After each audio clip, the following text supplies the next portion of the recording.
దేవుడు స్వరక్తమిచ్చి సంపాదించిన సంఘం. తండ్రి అయిన దేవుని యొద్ద రక్తము లేదు. పాప పరిహారము కొరకు రక్త మాంసముల శరీరము దాల్చిన వాడు క్రీస్తే. నా పాప పరిహారము కోసం రక్తం కార్చిన వాడు క్రీస్తే. ఆ రక్తం ఇచ్చి మనల్ని సంపాదించినాడు, అంటే కొన్నాడు. ఈయన సర్వాధికారి అయిన దేవుడై ఉండి నిరంతరము స్తోత్రార్హుడై ఉన్నాడు. శాపగ్రస్తులైన మన కొరకు శాపము నుండి విడిపించడానికి శాపగ్రాహి అయినాడు.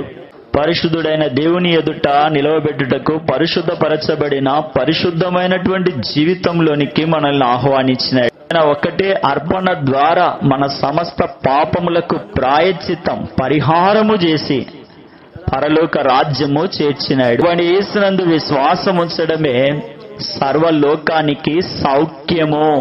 యేసు రక్తం ప్రతి పాపం నుండి కడిగి మనల్ని పరిశుద్ధము చేస్తుంది. యేసు రక్తం సంతోష